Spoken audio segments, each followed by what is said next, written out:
This is the Good Neighbor Podcast, the place where local businesses and neighbors come together. Here's your host, Jeff Gardner.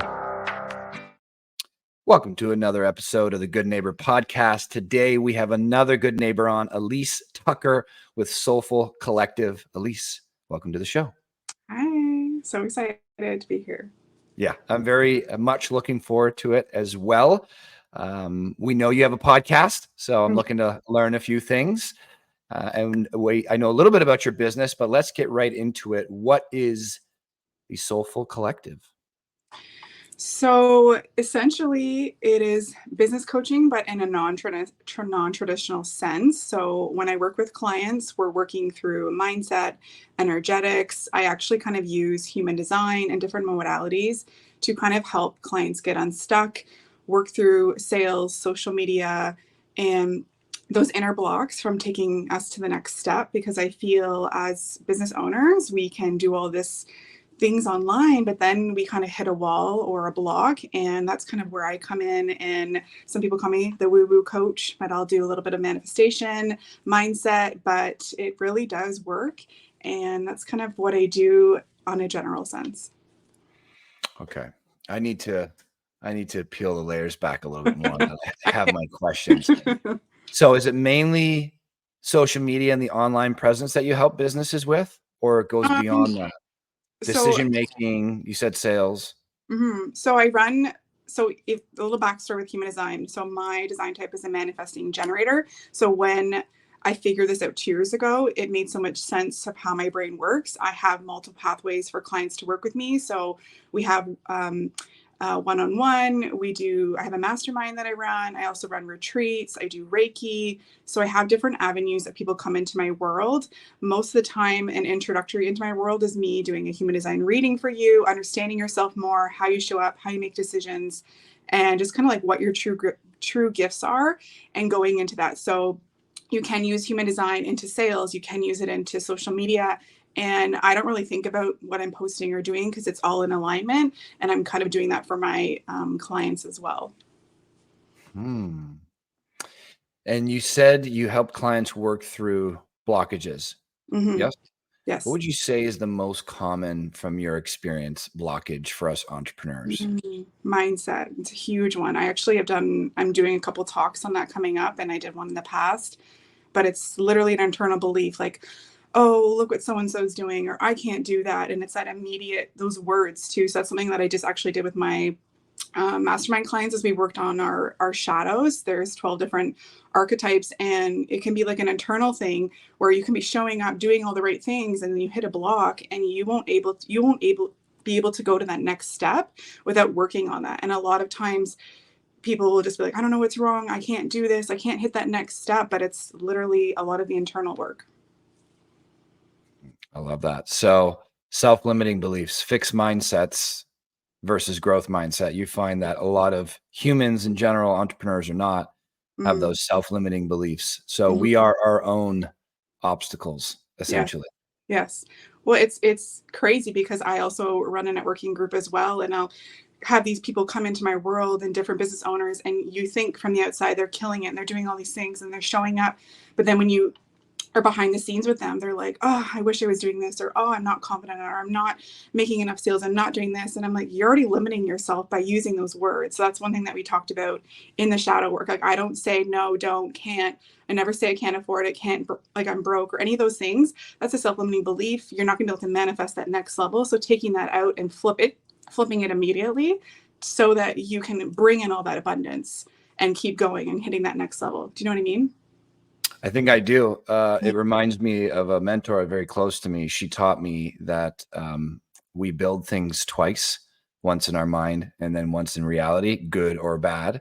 And then she also taught me that statements close the door and questions open it up, that your brain will look for answers to the questions you ask it. If you just say, I'm broke, that's a statement. Brain's like, okay, so you're just broke. And now you start living that identity rather than, how can I answer the question of poverty?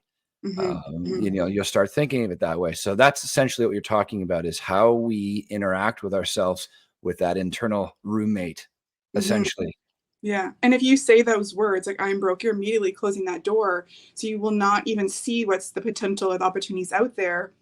And someone could be right in front of you, but you're like, oh, I'm so stuck in my ways. You have your head down.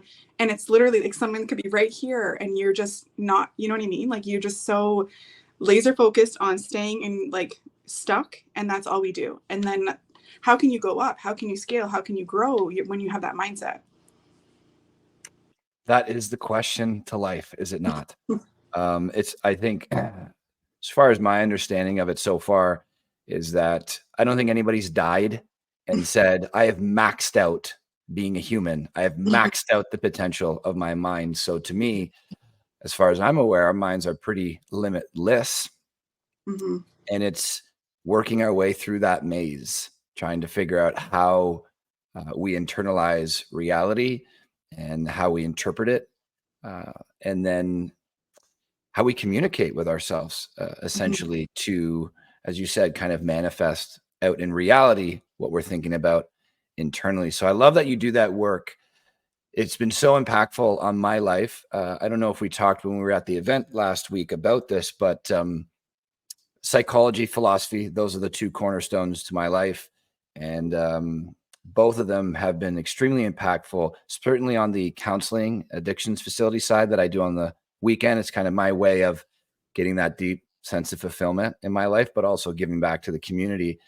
And that's all we talk about. And before we get into strategies and tactics, we first have to work on kind of rewiring the way we talk to ourselves, because you can get all the best tools, all the best strategies.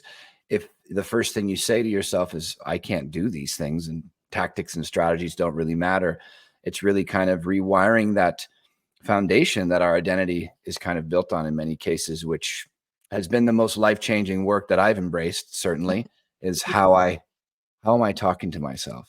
Mm-hmm. So I think it's great. And I imagine your clients are very appreciative for that work. Mm-hmm. And I like that you have many different modalities, because there's so many ways to go at it. But it's, at least for me, from my perspective, we have our client. They have a different personality than the next client. The goal is to get them to understand their vision, what they're doing out there, align their values with their purpose. Mm-hmm. But we need 10, 15, 20 different tools to most effectively communicate that to that individual, rather than it's just one thing, dogma, you have to do it this way. Mm-hmm. It seems like being flexible and being adaptable to your circumstance, whether person or environment, is a much more effective approach from my standpoint. And it seems like you would agree with all the different approaches that you have. Mm-hmm. Yeah, I feel clients come into my world and usually they're drawn to me energetically and they're like, I don't know what it is about you. And it's just kind of this natural sense. But when I get on a call, I actually like hear them, I see them, I validate them. And then I add in the human design tool and they're like, wow, I've never felt like so seen in this sense, because it's essentially who you are based off your birthday, your birth time, and all your gifts. And I've worked with so many coaches that are like, here's the strategy, go do this, go check the boxes. And I'm like, this isn't working for me. And then clients come to me from other coaches and they're like, I tried my coach's strategy, it's not working for me. And I'm like, of course, it's not in alignment with you. It's not what your zone of genius is. It's not how you're going to be able to show up. You can't just do what someone else did. You can't share someone else's story. You have to do your own story. So I really feel, you talk about like that human connection. That's like the one thing I do from the beginning is like a one-on-one call just to see if we're a good fit. Maybe I'm not the best choice for you. Maybe you're more analytical and you want that. But for me, mine's like energetic. So let's bring this in and to show that into your business, because sometimes we can just have a business and show up, but it doesn't feel good, or you're just kind of going through the motions. And I worked a corporate job and lifestyle. And I was like, I don't want to just have a Groundhog Day every day, being on autopilot. I want to get up and be excited. I get excited for Mondays. I get excited for every day. I don't want to live for the weekends. I want to live for every day. And I do that with my clients. And it's just, I feel like I have like a dream job. Yeah. And that is the sweet spot, isn't it? For me, it was really, I would say purpose is the thing that has impacted me most once I started studying it, understanding it a bit more, and realizing that as long as I have very identifiable values that I cherish, that make me who I am, you could take that purpose anywhere, whether it's a marketing business, whether it's fitness, whether it's cooking, whether it's curing cancer, whatever it is, as long as those things are aligned, you kind of become that and you mold your environment to that purpose in a certain way. So I used to think of purpose as when I was young, I knew I would be a doctor or a lawyer or a hockey player. And when that didn't line up, it's like, well, now I have to pick a new purpose. And it was always in my designation. I think we think of that a lot. I don't know what I want to be when I grow up. Some of my friends want to be a psychologist at a young age, and it just happened to them. Whereas I think purpose and kind of happiness are the byproduct of you figuring out who you are. They ensue rather than I just pick it out of thin air. I want to be a doctor. Once you, at least for me, once I figured out who I was a bit more, what I valued, now you kind of flow in that direction, if I'm describing that correctly. Whereas a regular job that you may not have enjoyed, you figure yourself out a little bit more and you're like, wow, connection with people, high priority to me. I see all these great people every day. Learning is a high priority to me. I'm learning every day. And now this, the shift work that maybe you didn't enjoy so much, you're now leveraging it towards your values, towards your purpose, and your life has changed. And I think it's a tragedy that so many people out there are going to work because they feel they have to get a paycheck. Yeah. As long as you have that idea in your mind, I have to go, this is a means to an end. I don't know that you'll ever get to that sweet spot of enjoying it. Whereas I look at life is the game that I am playing. That's the arena that I'm in. That's the big game. Business is a part of it.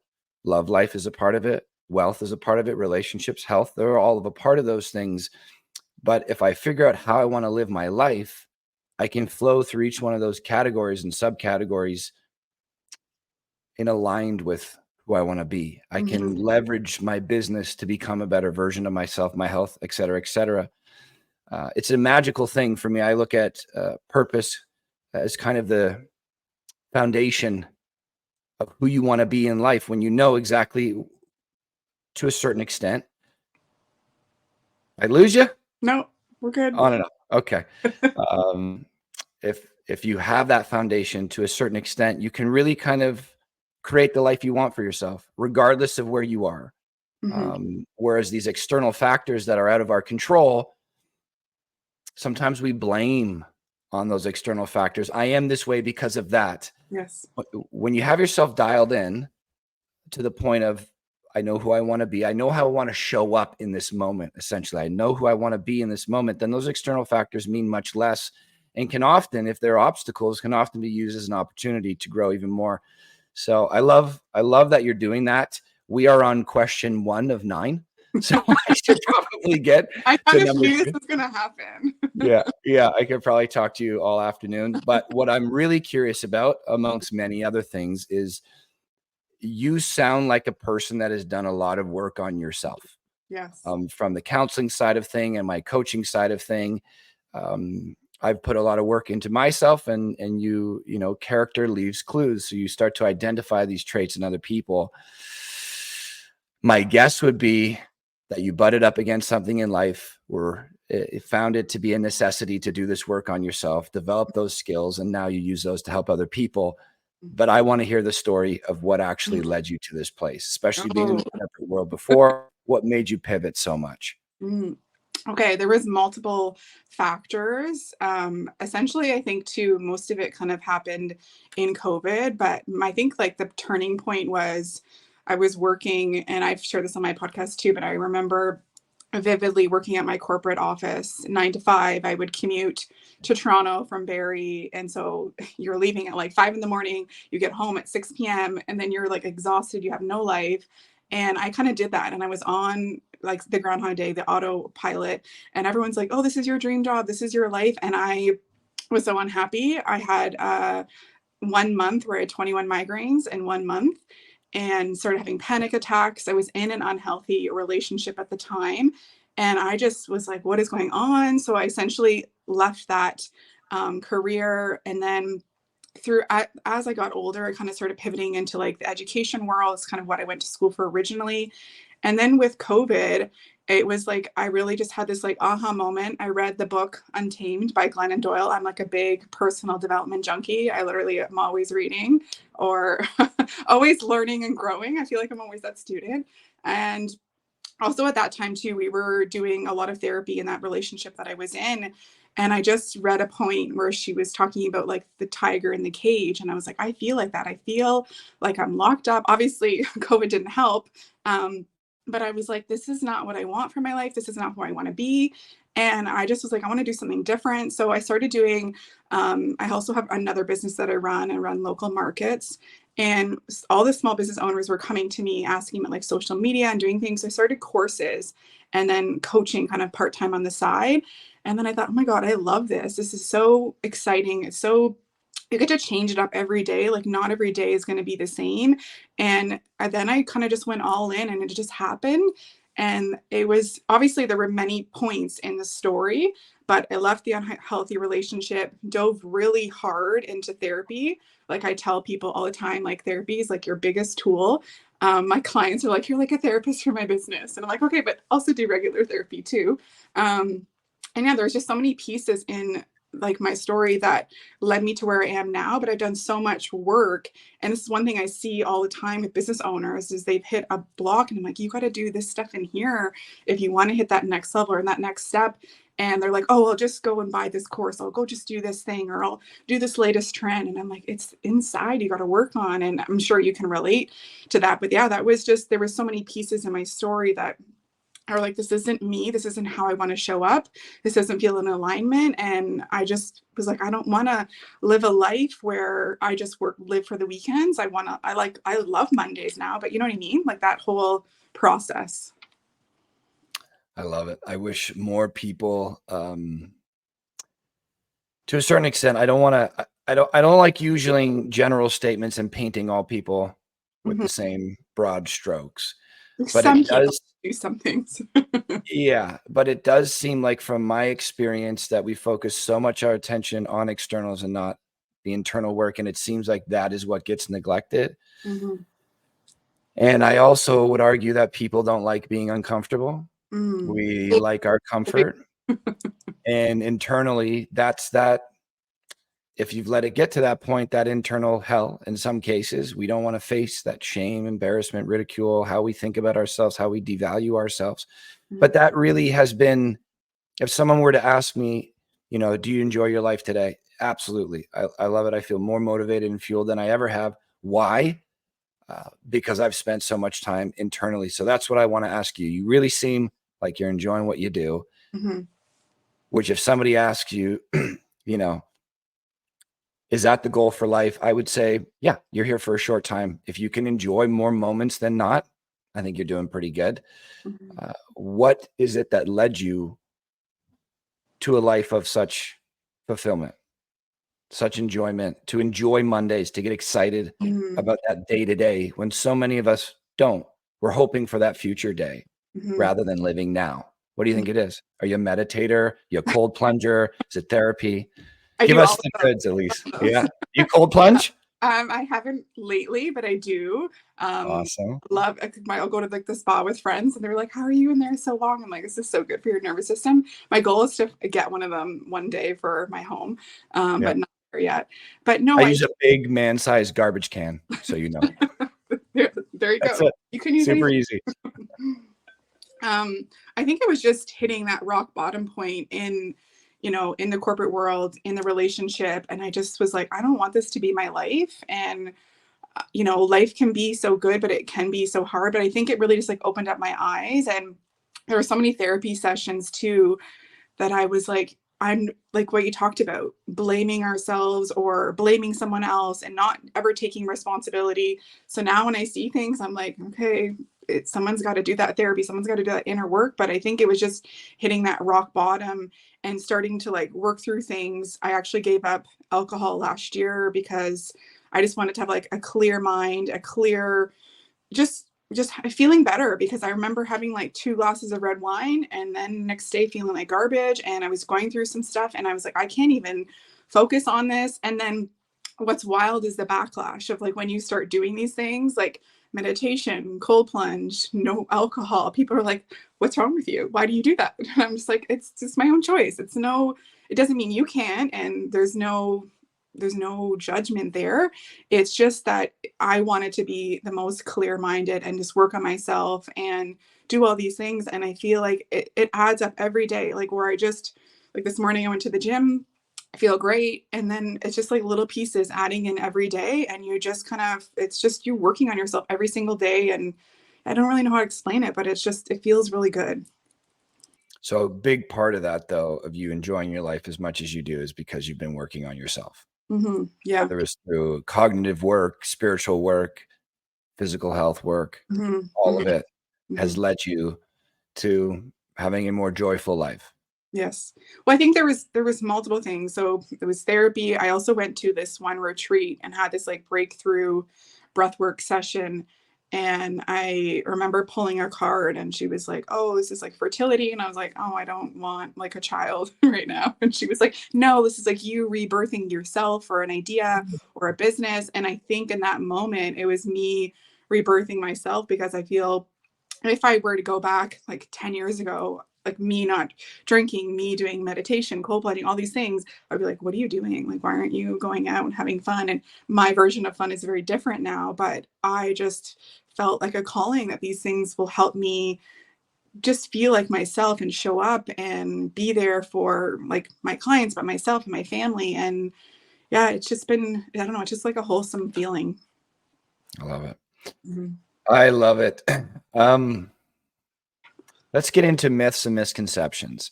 So the main part of the show is human connection. That's the thing, right? Mhm. When we put ourselves out there, we let people know about our products and services, but more so about who we are, our character traits, what we stand for, etc. But a part of human connection is quality information. If I have poor information, poor quality information in my mind, like fitness will destroy your joints or something like that, which I hear in the fitness world, then that may lead me to not doing any fitness because I don't want to destroy my joints, and fitness equals destroyed joints. So, but if I talk to an expert and they're like, "No, I understand where they were coming from when you said that, but let me clarify that and tell you the benefits of it and that it actually strengthens your joints. Now I can change my life through fitness." So we like to ask the guests that come on the show about their businesses, are there any myths or misconceptions about what you do that people have out there that maybe like, I'm not reaching out for help because of X, that we could clarify for them? What are they Mhm. thinking out there that can be clarified by you about your business?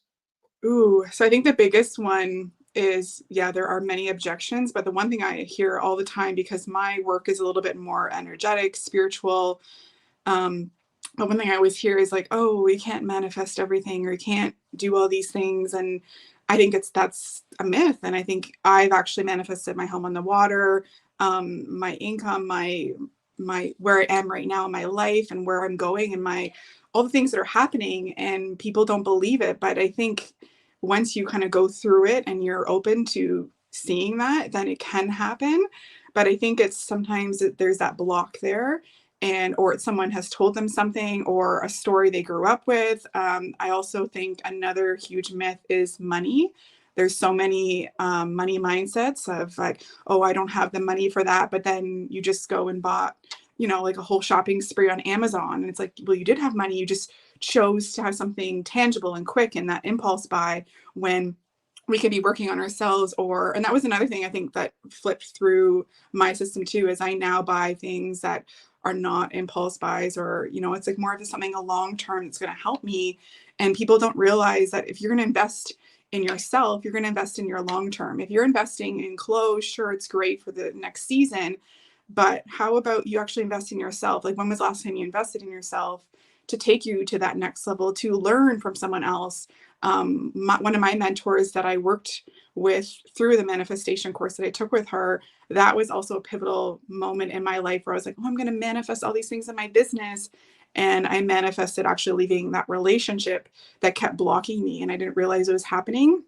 So I really want to say, one thing is to clear that block. Like, is it a childhood wound? Is it something you were told when you're younger, like, you'll never hit that, you'll never do that? Even when I became an entrepreneur, I'm the only one in my family, and people are like, "Oh, just stay with a job and live the pension life." And well, what if I die before then I'm working for something that I can't even have yet? So yeah, there's many things, but I definitely think it's the mindset with money, and like the manifestations are not real, essentially, is a myth in my world.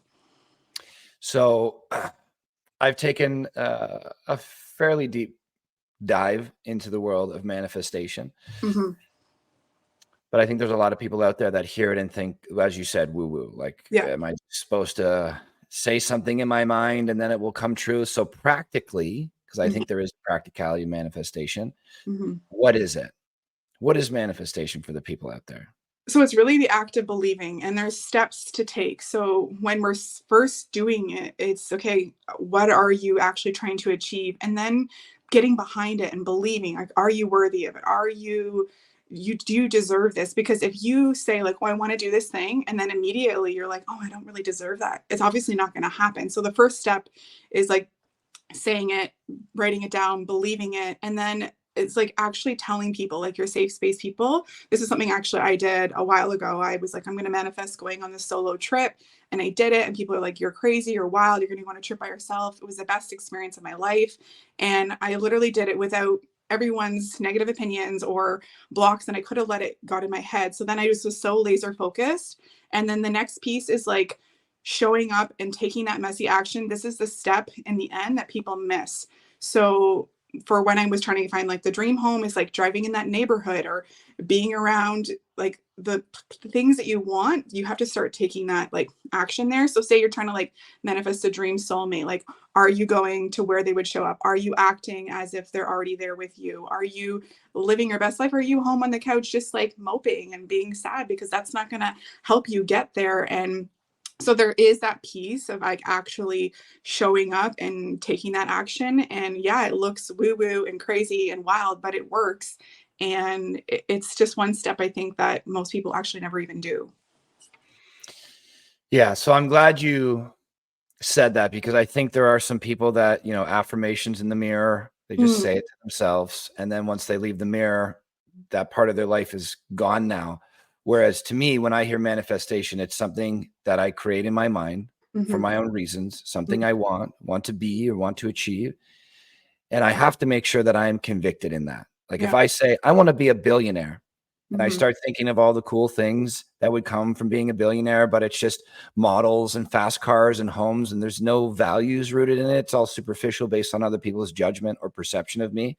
I don't think my brain is going to allow me to be very convicted of that, because I think they're rooted in false beliefs. But if I create something in my mind that I'm believed in and I'm convicted in it, then I will take the necessary steps to make them happen. And essentially, if I reach that thing, I have manifested it. Is that correct? Essentially, yes.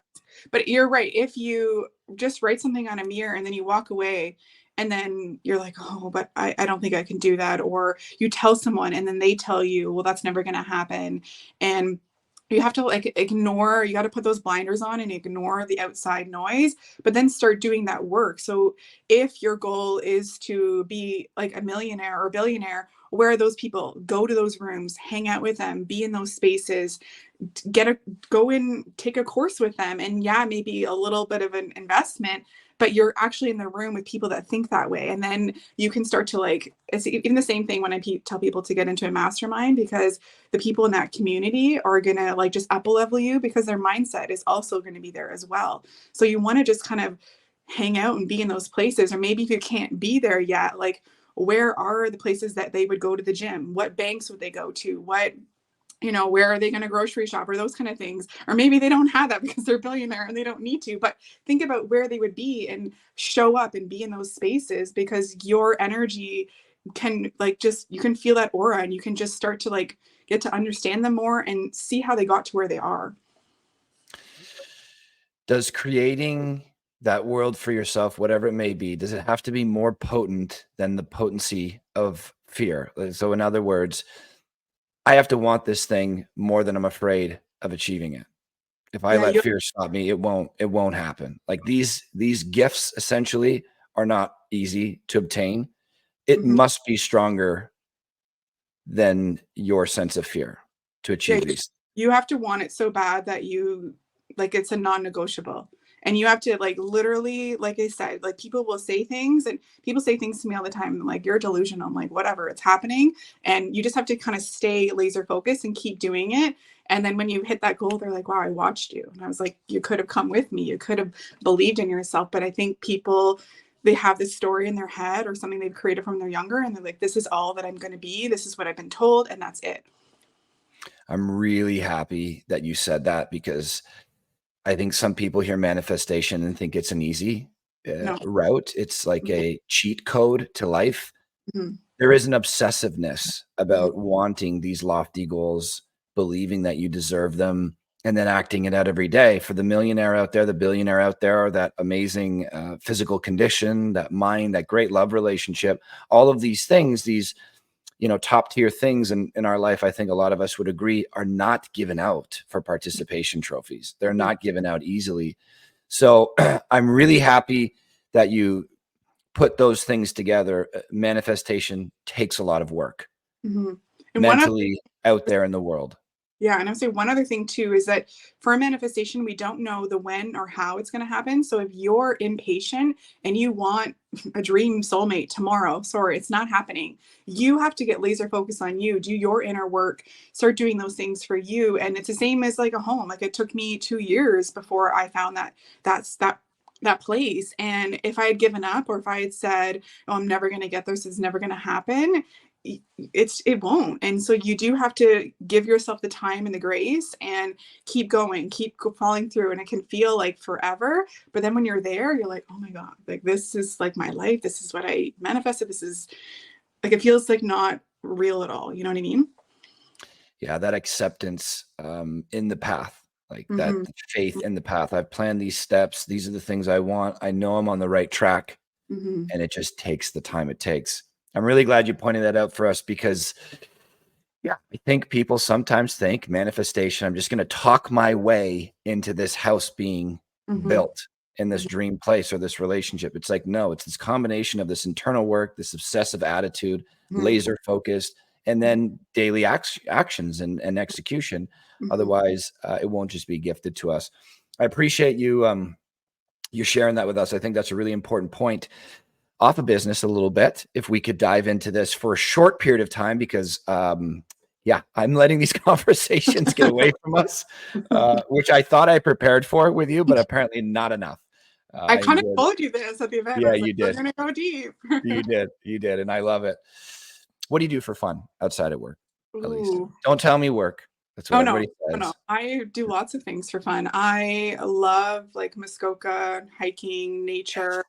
I also call like my gym my sweat therapy. I go to like just release all that stuff.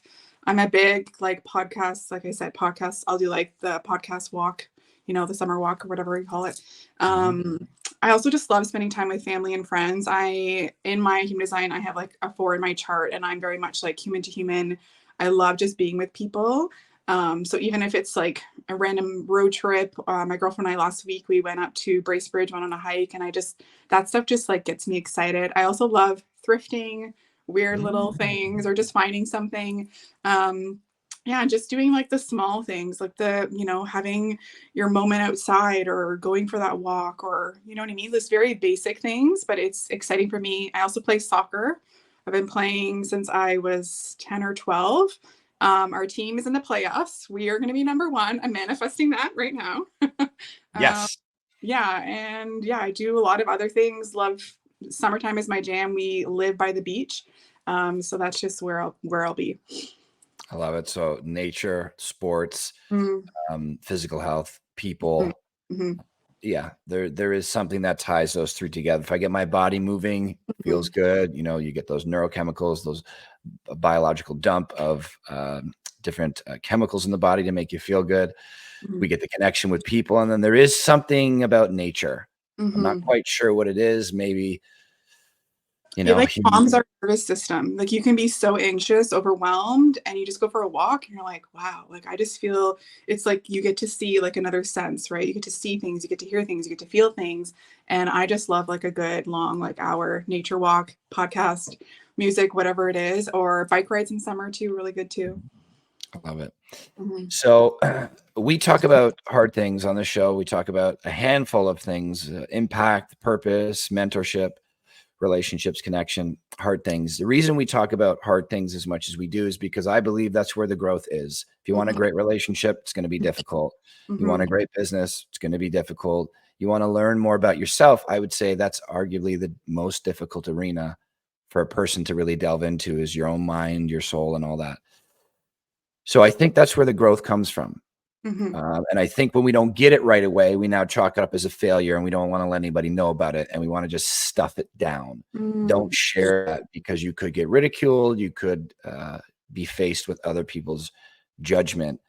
So we want to be a part of the trend that highlights hard things, Mhm. promotes them as don't run away from hard things. Don't shy away from them. Don't shy away from sharing them either, because there's Mhm. so much value to be had when you find out what you're capable of, and you're going to stumble and fall on your face a lot more often than you're going to win. But it's that, fall down 7 times, get up 8. So we like to talk about hardships, trials, and tribulations of our human experience on this show Mhm. because it is a part of life. Being a human is not easy every day. We like to ask the guests on the show, any trials and tribulations, hard things that you've been through that Mhm. probably sucked in the moment, as Mhm. our body lets us know pretty quickly if we're doing a hard thing by the way it feels. Mhm. But when you look back in hindsight, you can say with confidence, there's no way I would remove that ingredient from the recipe that is me. I wouldn't remove that experience because it's led me to enjoying my life as I Mm. do today. Yeah. Anything come to mind? Oh yeah, a big one. So essentially that like unhealthy relationship I left, I was married and we were in therapy for about 4 years. And it was the break, like my breaking point was COVID too. And leaving was the hardest. Ooh, I'm an emotional authority, so I get teary eyed, but leaving was the hardest piece because you think of it as failure. And my parents have been together 40 years. And I just thought, like, this isn't my life. But then I just thought, this person isn't supporting me. This person isn't there for me. And I knew I couldn't keep going. And when I made the decision to leave, in the moment, things were said, and people, you get heated. And he had said that, it was the worst decision of my life and I'll regret it. And to this day, I don't. I would go back and do it again because it brought me where I am today. And I had a hard time. Whew, my emotions are humming and hot. But I came in and I thought this was failure. But I thought, you know what? This is just a part of my story.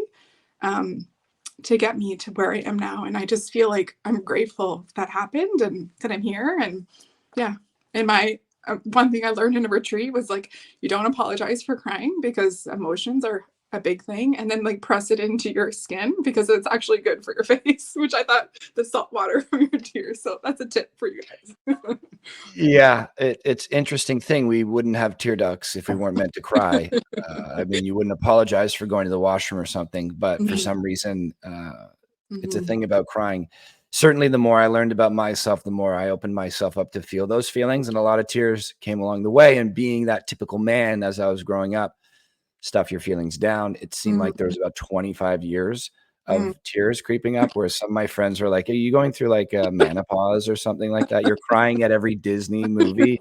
Like, man, I'm just feeling those feelings. Just I let me could do my thing. relate to that too because I feel like I didn't cry for the first 30 years of my life. Yeah. And with therapy, she was like, let it out. So then it was so much of me letting out so much. And now I honor it. Like, I'm like, you know what? It's okay to cry. And I don't think that we should be saying sorry or apologizing because we're human and we have feelings. And that tells me at least one thing, that was a very meaningful moment in your life. We Mhm. don't cry over, if I took a grade 1 math test right now and I got 100% on it, there would be no tears. I would probably feel nothing about it. I'd probably feel like, why did I do that? That was so easy, and there was no impact. There was nothing meaningful about it. So I think our tears are a pretty good litmus test for if this was important to us or not. And it's clear to me that that was an important moment for you. But if you could quickly tell us maybe a point or two of moving through that relationship was difficult and you don't regret it and you would do it again today, what were 1 or 2 takeaways that helped you, the result of leaving that relationship, or sorry, what was some of the positive results of leaving that relationship that have impacted your life going forward? I really 1 or feel 2. I really feel that I found myself because I was kind of just like doing all the things, doing the checklist, kind of also being on autopilot, like check, check, check. Okay, make sure everything's done, make sure everything's perfect. And I was like, I'm not even like doing things for myself. I'm not even really showing up as myself. I feel like I was kind of putting on a mask. And I just didn't resonate with any of it. And so that was like one really big aha moment. But then another thing, I remember writing on my vision board last year that I wanted to like get more spiritually open, and the growth that has come from that, I would have never have done if I didn't go through this experience. I would have kind of just stayed in my little box. And I was like, no, I got to get out of this cage, get out of this box. And it's been the best thing ever. I love how you said that. I would have never done these things, this soul searching, this deep work, had I not left that relationship, because that relationship pinned me down for whatever reasons that you had. I really appreciate you sharing that. And you are not the first to tear up on the show. I certainly have. So I'm like, let it out. When you talk about getting deep and being vulnerable, that's like one of my trademarks is like getting uncomfortable. Like we have to get uncomfortable to grow. Like if you're just going to stay comfortable, you're staying stuck. So that's like one thing that I'm not afraid to do. Yeah. Yeah. I think we're going to need to have more talks after this one, because our hours, because our hour is coming up. That went by very quickly.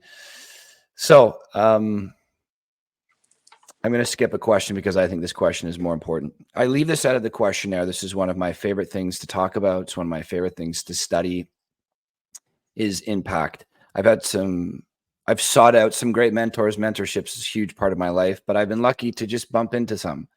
And I tell this story pretty much every time, providing some context for this. In my 20s, kind of floating all over the place like a feather in the wind, right? No direction. I bumped up against this great mentor. She's still involved in my life. And she told me, once I really started listening to her, I encourage you to think about your impact.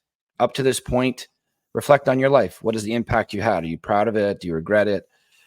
What do you want your impact to be for today? Because you don't know if you're going to be here tomorrow. Time is out of your control. All you can control is what you do with your time to a certain extent. But you don't know if you'll be here. So what do you want your impact to be for today? And then for however long you are here, what would you like your impact to be going forward? So essentially, I'm born, I die. What is my impact on this planet? And that could be legacy. For me, I don't think so much about legacy because I'll be dead and I won't know about it. But for right now, what kind of impact am I having on the world? So we like to ask our guests, Elyse, what would you like your impact to be? Ooh, so I just want business owners to be authentic, show up as they are. And I feel when we work together, I kind of give them that. It's just kind of this like expression. They get to be themselves, and they can, using human design and just kind of honoring who they are instead of just copying someone else or being someone else. And I feel like there's so many elements of us that we kind of stuff down or hide. And why not share who you actually are in your business? You're going to bring in your people when you're actually your truest self. And I think that's what I do. And that's my goal. And the impact that I'm here to do is just to show people to be themselves, be raw, be vulnerable, and just connect too. Because when like the amount of people since I've been on this journey, then they've been like the most soulful friendships, clients turn best friends, like even just like networking. I'm like, I don't know where you've been in my life, but I'm supposed to talk to you.